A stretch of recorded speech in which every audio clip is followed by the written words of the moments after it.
And now joining us in studio to help us understand what's happening in our market, but also one of the best marketers in the real estate business, George Lorimer, award-winning realtor. Good to have you on the show. Thanks. Good to be here. So, talk to me. We got a crazy market, low inventory. Right. People are talking about affordability, and this is when rates are low. Right. How do we address affordability? So, well, I think it's good to look at it, Craig, comparison. So our prices are about where they were in 2007, our height of the market. Then we had really the burn down 2008, 2009. Then it's steadily been heading up. Well, affordability back in 2007 was at 17%. What is that gauging? Yes. The comfort level? No, so what it looks at if they look at the median price home, which currently is right about $546,000. Okay. And then they look at what you would have to qualify. So how many of the borrowers can qualify to get the median price home with a 20% down payment, and what the payment would be in qualifying on ratios. So currently when the market was high in 2007, affordability was 17%. Currently it's 25%.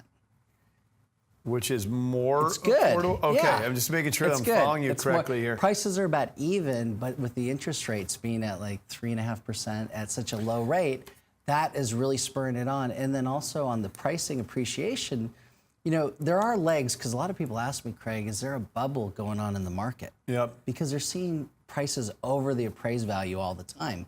And what we see with the affordability is it's still fairly affordable. San Francisco has an 11% affordability. Wow. So that's a very low number. And this is interesting. San Bernardino has about a 53% affordability. Riverside has about a 39% affordability.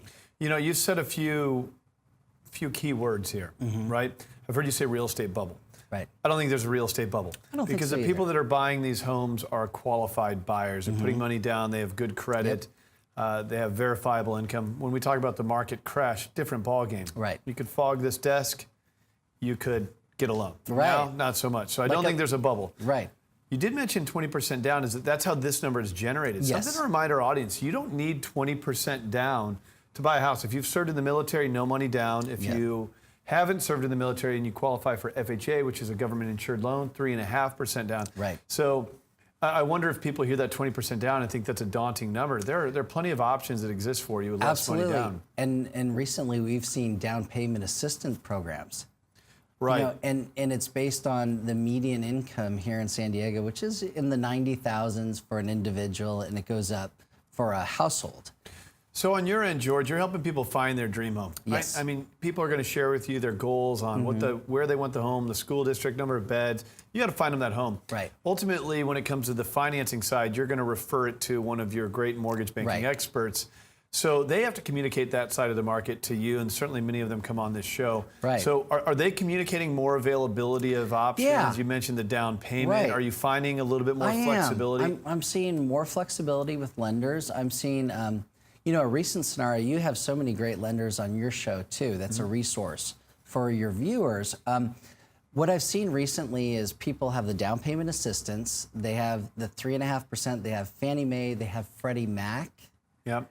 You know, which has come in. We haven't seen that in a few years. Yep. I'm also seeing some of the lenders can do a second home with a 10% down, even in unwarrantable condos. So you and me know what that means. But for the home buyers out there, if you buy a condo and you're owner occupied, if a condo doesn't have, say, 51% or more owner occupancy, if you go to a Wells Fargo or a big bank, many times they'll say, hey, you need to put 20% or more down because it doesn't qualify with our Fannie Mae guidelines.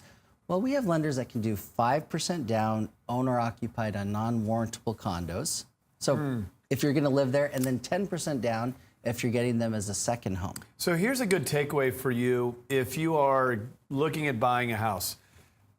It can be a little bit of a Rubik's Cube. It could depend on your credit, could depend on your debt versus income, could depend on your money down, or even as George is referencing here, could depend on the house itself or the condo in this case. Yeah. The mortgage advice that you get, to me, is just probably the most important part, because not only do you have to connect with the right type of lender to get qualified, but you also want to make sure that you're getting good financial advice. A mortgage is not just a debt, it's a financial instrument. You're going to build equity, get tax advantages. There's a lot of things that come with this thing of homeownership. It's another key word you mentioned, You're talking about interest rates. Yesterday on the radio show, I kind of went off. You know, we were talking about Janet Yellen not raising rates, and then another Fed chair saying she should raise rates. And it's all because, are they dovish or hawkish on this thing of inflation? There's nothing that hedges against inflation better than a 30-year fixed note at 3.5% locking in that asset. Yeah, who's going to get rid of that? It is the best hedge against inflation. But what people might not realize as well, if you have would you say the median price was? $546,000. Okay, so let's just make my math easier. Let's say it was $500,000, and you put that 3% down. You're putting 15 grand down, but you get to control the whole asset. So if 500,000 goes up in value 5%, you're gaining $25,000 a year, paying down principal. Yeah, $35,000 a year in equity. Find me a stock that can do that. It's not that out you get to there. live in too. So it's just, everything we're looking for is low risk, high reward. There isn't that much risk to buying and locking in the rate. No, there's really not. If you're gonna have, it's kind of like if you're gonna be selling within a year, it's tough to time that. Yeah. So that's really the only risk. If you have such a short horizon that it's 1 year that you're gonna be living in a house, because of the cost to get into it and then to sell the property, you're going to probably lose money. But on average, over the past 40 years, there's been about a 6% appreciation year over year. If you're looking at a year, I wouldn't buy. But even if something came up, maybe someone's saying, well, we're not looking at moving in a year, but you could get that job transfer you've been really hoping for. You could go to Oklahoma, as Steve Sexton said earlier. Why don't I go to San Diego to leave for Oklahoma? But you could rent the house out, right? So rent prices are going up. Yeah. You hold the asset. Someone else makes your payment. George, I just don't see any risk, and I don't want to overhype this to our audience. But even when the market crashed, you helped a lot of people. How many of those people went to jail because they short sold their home?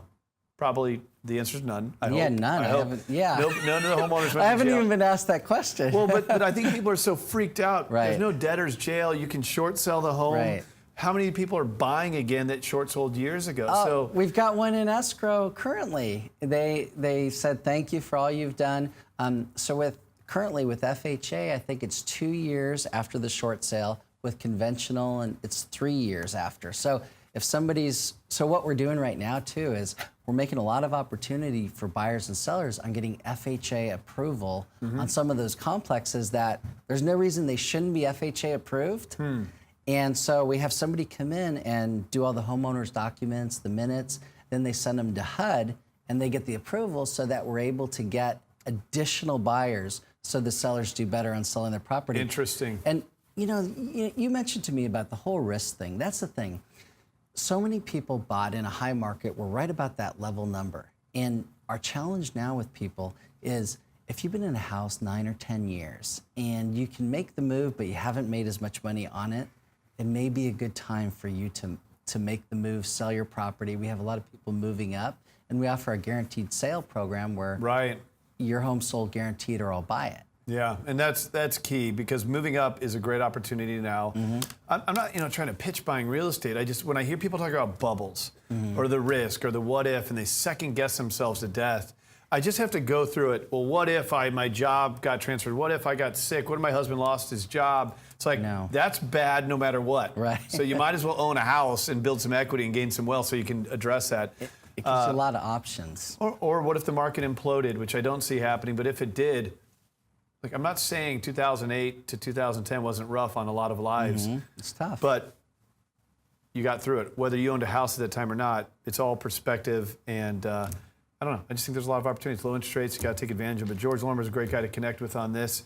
George, love having you on the show. Love to be here. Thank you. So visit George online, georgelorimer.com. Good friend of the show and a good guy to reach out to. All right, coming up next, I have been honored with the opportunity to MC the military ball coming up next week, I think, down in Coronado. So we're going to talk a little bit about that and how you can support our military right here in America's finest city. Back here in just a moment.